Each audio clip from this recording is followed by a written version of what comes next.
কিসের জন্য তুমি ফোন দিছো? কারণ কি? তোমার সাথে আমার আর কথা বলতে ইচ্ছা করতেছে না। কেন বৃষ্টি?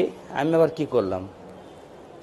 কি করলাম মানে, এই যে শীতের রাত তুমি যে থুয়ে চলে গেছো আমারে, তুমি কি বুঝো আমার কতটা কষ্টে রাত কাটে, সময় কাটে?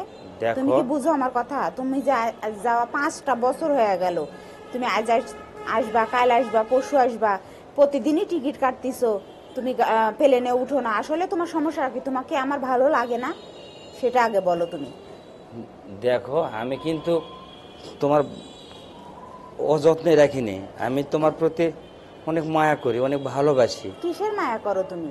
মাসে মাসে টাকা পাঠাও, মাসে মাসে ব্যাংকে টাকা পাঠাও, গহনা পাঠাও। আমার এগুলো দরকার নাই তো। আমার গহনা, ব্যাংকের টাকা, জমি জায়গা, আরে মরে গেলে কি আমি জমি জায়গা নিয়ে যাব? হ্যাঁ, এই বয়সে যদি স্বামীর ভালোবাসা না পাই, আদর যত্ন না পাই, তা আমার এগুলা দিয়ে কি হবে? এগুলোর আমার দরকার না, আমার তোমারে দরকার। তুমি যদি না আসো তার আমার এগুলার দরকার নাই।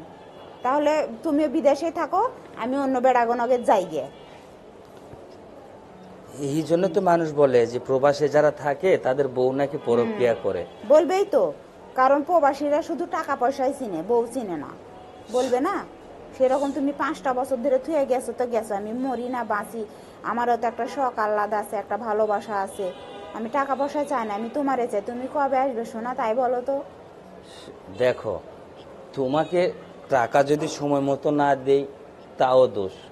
আমি যদি তোমাকে সময় মতো ভালো না বাসি তাও দোষ।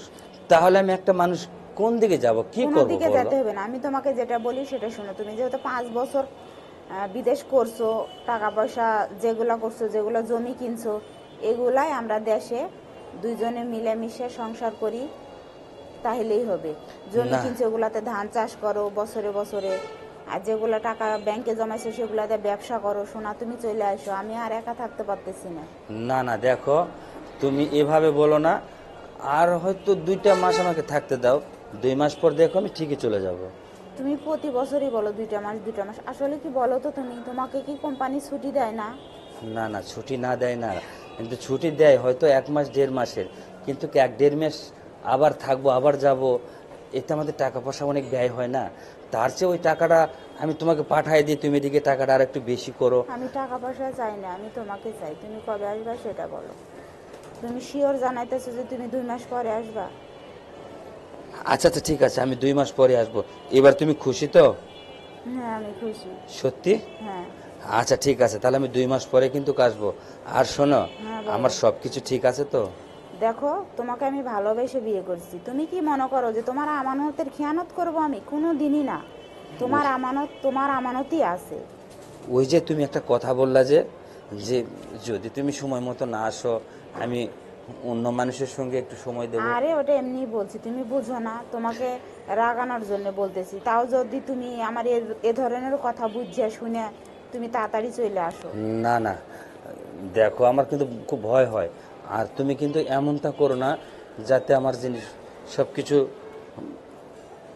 মানে মানুষ নষ্ট করে ফেলুক। কেউ কিচ্ছু করতে পারবে না, সত্যি কারণ তো? আমি তোমাকে ভালোবাসি, ভালোবেসে বিয়ে করছি।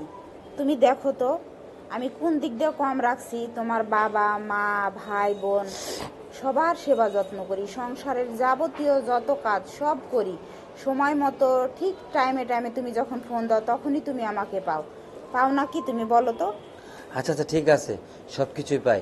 আমি 2 মাস পর কথা দিলাম আমি সত্যি চলে আসব। ঠিক আছে? হুম, ঠিক আচ্ছা আছে। ওকে।